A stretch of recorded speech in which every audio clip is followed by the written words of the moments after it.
All right, guys, it's been a while. I had to deal with the same winter storm that a lot of people did. Here, it left like an inch and a half of solid ice all over the place. So I couldn't really get out, and the whole family was basically in this two-room apartment. It made it really hard to be able to do any videos. So, um, it's about to hit the weekend again, and so I'm trying to get this video out before then, because I didn't mean to make you guys wait, but life happens. So anyway, in one of my shorts, I alluded to people having mental roadblocks, all right, brick walls in their pursuit of mental health, and that I could kind of explain what that really is. And so here's where I'm going to actually introduce my system. Um, this is not the entirety. This is meant to be an inclusive system. I'm building more and more, into it and incorporating more and more into it as time goes on. It's totally modifiable. The goal of the system is more so like data collection and graphing, so to help you diagnose and recognize your patterns, or recognize unknown components. So let's just kind of dive into that. Basically, this is going to work better, if you actually grab something to write with. So if you want to go ahead and pause right now and go grab a pen or pencil and paper, feel fine. Feel free to do that. You don't have to be an amazing artist or anything. Okay. So anyway, what you're going to do is you're going to go ahead and draw a triangle. So, and I like to kind of curve the edges, but that's probably the artist in me. It's not actually essential that you curve them. Draw a triangle on the top end, and I'm just using top here. Like, you can rotate these and it doesn't actually change anything. But just for orientation sake and description sake. Up at the top, you're going to go ahead and write socialization. Over on the left, you're going to write denial. Oh, wait, I think that was my dyslexia. I meant left. I'm not sure if I said left or not. Like I said, dyslexia is a pain in the butt. And on the right, you are going to write force. Now, why are they labeled these ways? Because these are appealing concepts.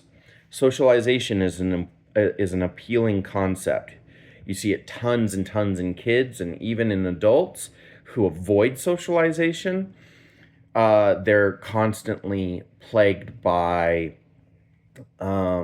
feelings of depression and purposelessness and all kinds of different things, and have all kinds of social projections that are not healthy for them or the people around them.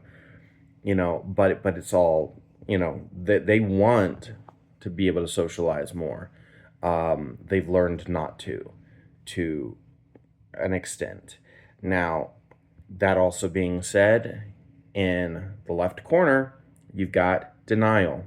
Denial is something, again, we all experience as kids, and it's something we experience throughout our lives. One of the posts that I've made on Medium, or at least I meant to, I might still need to get around to that article, is famous last words, I don't think that'll happen. You'll usually end up saying those words right before it gets really bad, or right before doing something that you inevitably end up finding out is where it all kind of went wrong. Denial is a extremely common coping practice, and you might not even think of certain forms of denial like dissociative behaviors.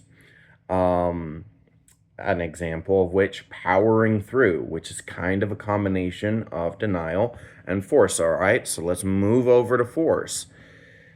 On the force side of things, we all understand physical force. That is something that doesn't need a lot of clarification. But there are other forms of force as well. Internal force, such as motivation, or ambition. And then you have applications of force that are that are natural and worldly, like the distinctions and separations that contribute to, in Jungian philosophy, uh, the anima, and or the animus. I mean, I think it's so stupid that we have two different words for this, but I understand. It's but point is, every time you've been faced with a binary decision, you had to go left and you had to go right, and there was no other option. You had to choose one. Part of you that wanted to go left, but you ended up going right. That part of you that was denied becomes a part of your anima. Your anima is basically a collection of rejected concepts from a time in which you were more whole, you were more fully integrated, and didn't necessarily make distinction between girls and boys, or narcissism and selflessness. I mean, you didn't make these distinctions, and then you did, and you had to, and you were basically forced into that. And so that's another way that force can apply itself. And then there's things like working out and other things like that that can be really good for us. So it's important to understand that every single one of these three pillars, um, and currently I'm calling it the 5 pillar system, just because that's a representation of its most base form. I may change the name at some point, but all three of these pillars are represent manifestations from the very negative to more positive. And later on, I will be sharing some different ways to further modify this graph and build upon it, and give you guys maybe a little more clarity or a little better gauge as to how to find your way around. If you don't already, have your own ideas, you could totally apply your own ideas. Especially the more you understand the system, it's designed to not actually need your therapist. Your therapist is more so to help you understand the model. If they're even willing to use the model or versed in the model or whatever. I mean, that's where I actually plan on making a market for myself here. But I'm putting all of this out for all of you that are able to get this without needing a whole bunch of help, interpersonal help. Though comment, however you see fit. Here's the real kicker. Each one of these is exploitative. And the more extreme, the further to the corners that you get on any of them, the further towards the sides, the further from the middle, the more exploitative they become. So you have something like socialization, but then you also have the prerequisites of socialization, which is you have to conform to what we say. And we may try to escape that and say, well, I don't conform to what other people say. And well, I did an entire video on that, but basically the short version is if you say screw the mainstream, I'm going to become counterculture, you are now conforming to counterculture in order to be accepted within counterculture. We need that socialization. It's the primary way in which we escape the harm of extreme force or denial, and the Jungian shadow is on that line, on that side between those two. That's a huge degree of how we cope, but at the same time, um, society exists to serve itself first, and then the individuals. So anytime an individual decides to socialize, the social dynamic takes priority over the individuals within it. And then any conflicts within that social dynamic usually incite judgment, separation, a whole bunch of stuff like that. You've got over and denial. You've got a practical application of this, which is basically neglect or dismissal, exile, excommunication. The concept of I'm going to ignore them until they do what's right. I'm going to ignore them until they meet my expectations or whatever. And a lot of the times over there on that side between socialization and neglect, in order to try to achieve greater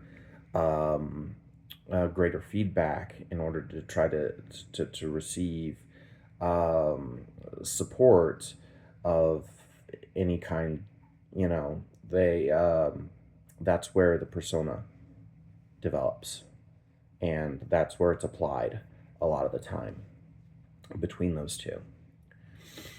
So and then force, obviously a lot of people have stories about people that tried to physically get them to do something, and that they really didn't want to do, and may even have been beaten or had things taken from them in order to promote their growth in a particular direction.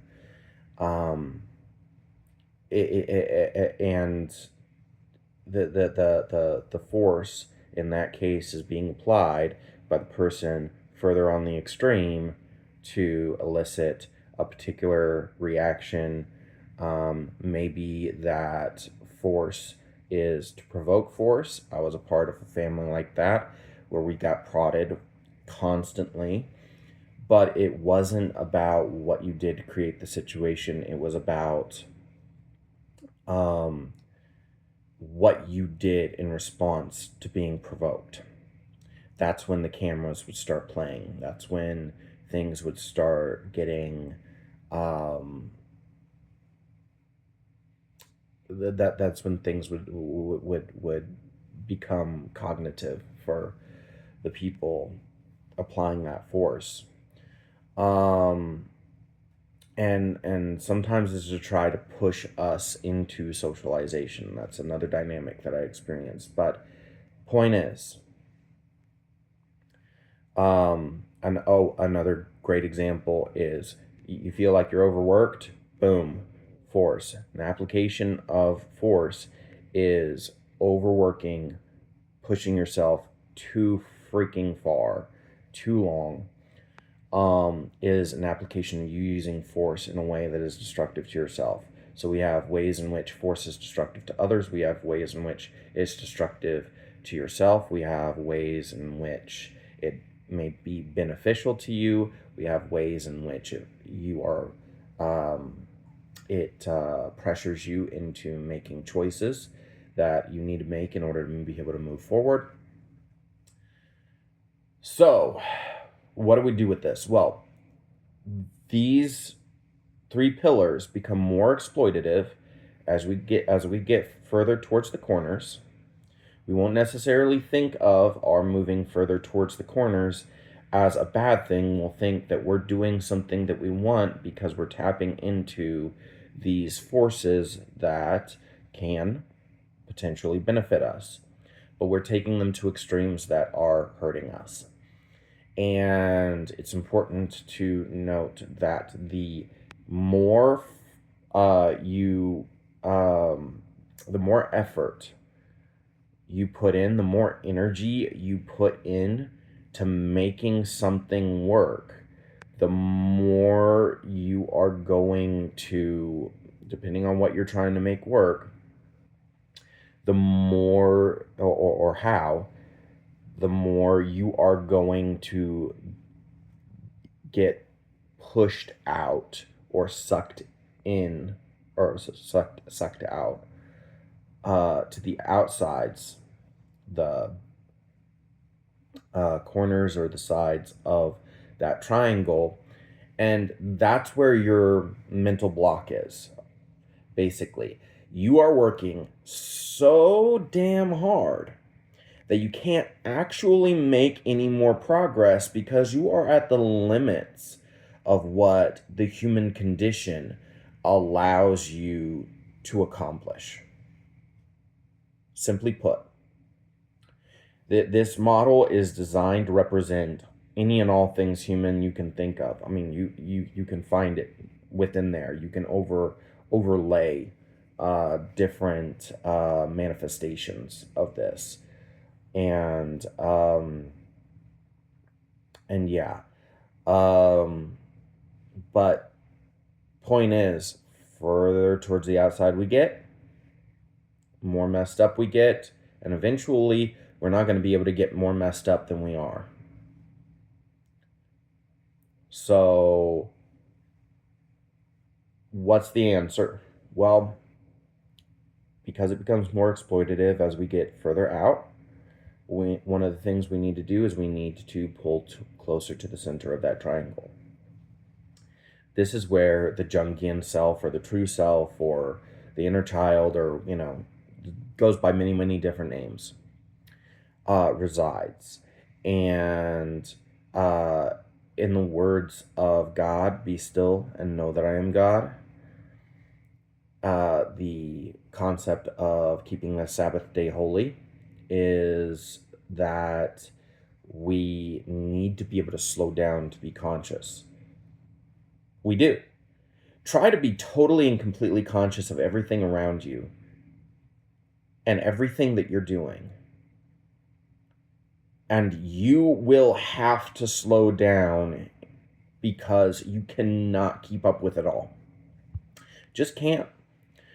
And that's why the subconscious is said to be so much more powerful. It's not necessarily, but it serves a particular function.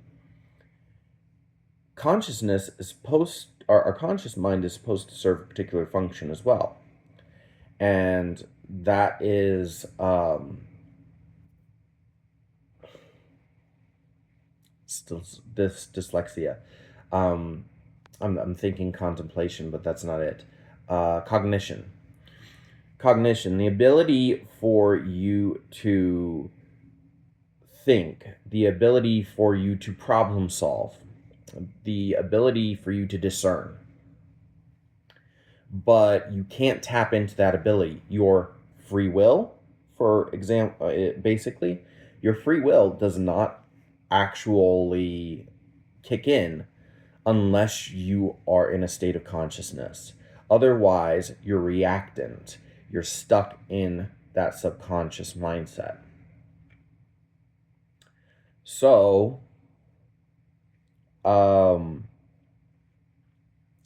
you need to be able to slow down.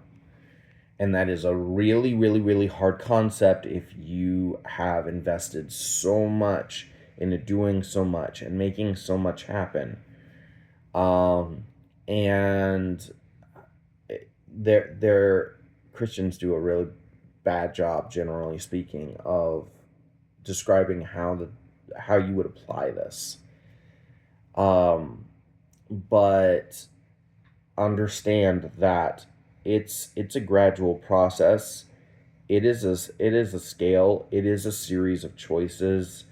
It is a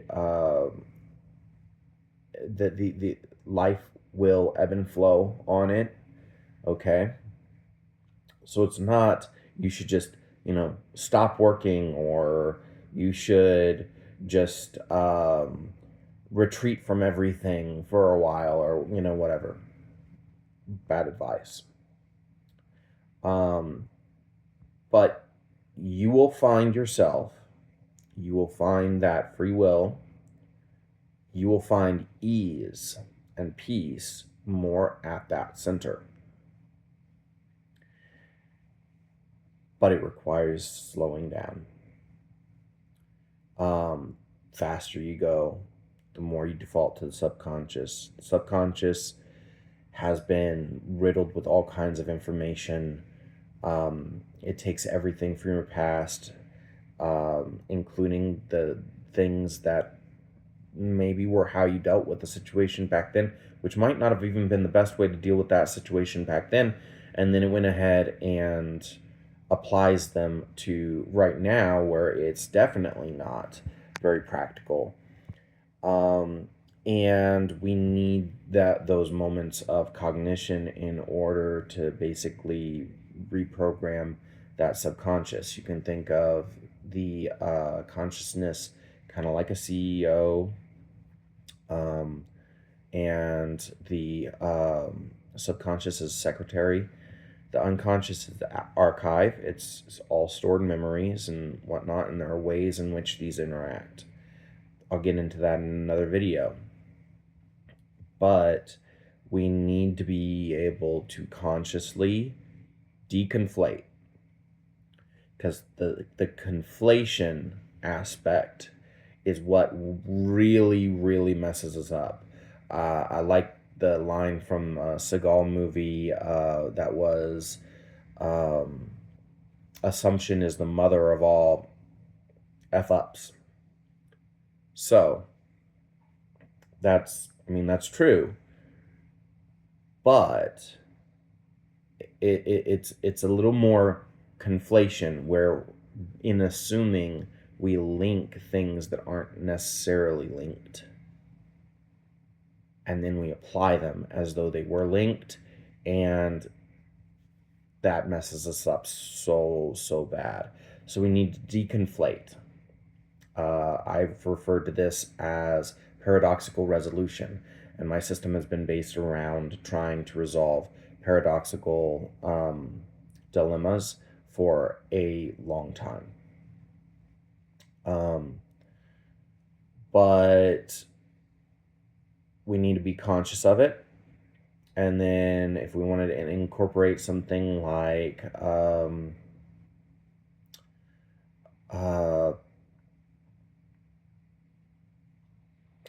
crap, I'm having trouble thinking of it at the moment.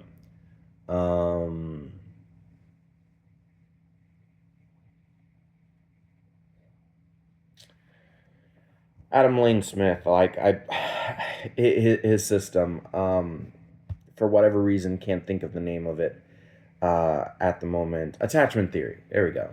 And it's not that originated with him. It originated a long time ago. It's gone through many developments. He's got a version of it. He puts out some useful information. I don't ever trust anyone who tells me their system is the only way. That's just a generally good rule. But one of the points that he makes is that we need to we need to have the positive experience that reinforces the new behavior by cognitively disassembling the conflated information, stepping into our interaction through different eyes, and seeking more and more positive results. We have more and more positive experiences. These are memories. This goes in our archive. Those memories get picked up by the secretary, who gives us all of what seems relevant information from the archive, and that information is now in there. It gets sent to us. We consciously, cognitively go, okay, don't need this, don't need this, don't need this, don't need this. This is what I want. And we take that and we put that in and turn that into another experience. After doing this several times, we effectively reprogram our subconscious by changing the way that information is sourced and by implementing new source material. And I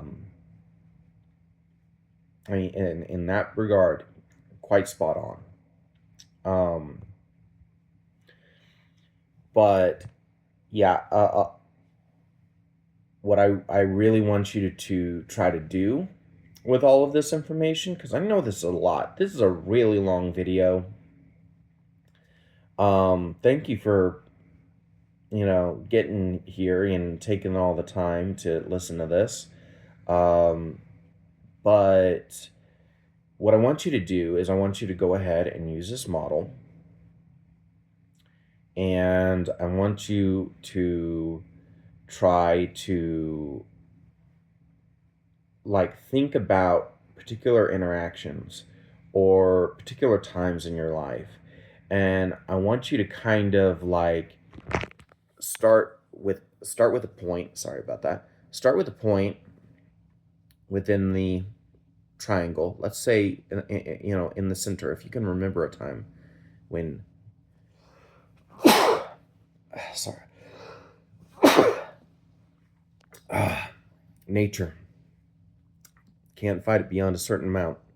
If you can remember a time that you were centered, start there. But even if you can't, start where you seem to feel you resonate most, and then backtrack or go forward in time and kind of move around the triangle. See if you find any patterns,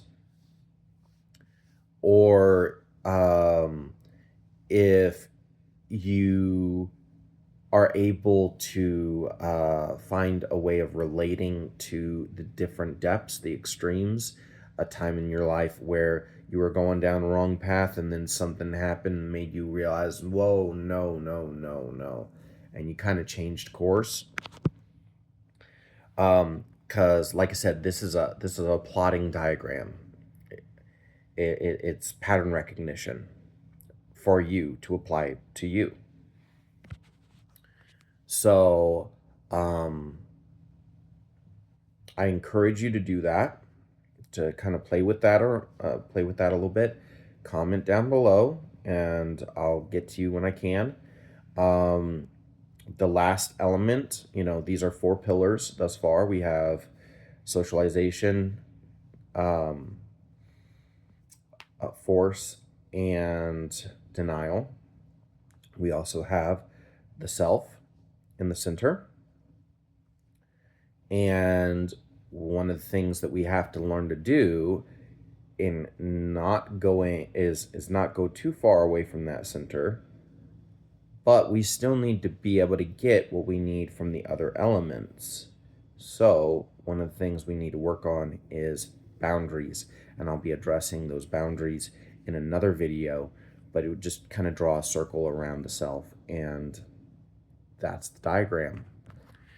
So Um, do not expect this to change everything instantaneously. This is a really good first step, and I'll be trying to guide you further down, the rabbit hole that is this model. But it's an enjoyable rabbit hole that actually makes you go, whoa, oh my gosh, I didn't think of that.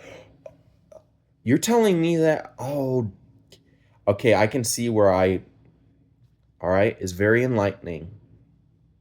Um, it I used a system similar to IFS for a long time because I had so many missing pieces of information, and I was trying to connect things that were resistant to connection, resistant to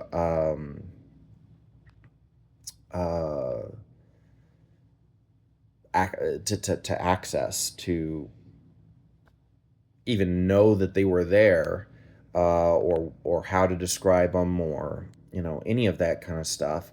And eventually, what I realized was that um, it was just because I was missing a particular piece. And when I implemented that particular piece, realized that I had this whole diagram set up in such a way that was able to enlighten and explain damn near anything I could think of that was human. So, um, yeah, I'll talk to you guys some more in the next video. But until then, hopefully, this 32-minute plus video makes up for an entire week or more of nothing. Um, and I will get back to you guys on Monday or Tuesday. All right. Bye.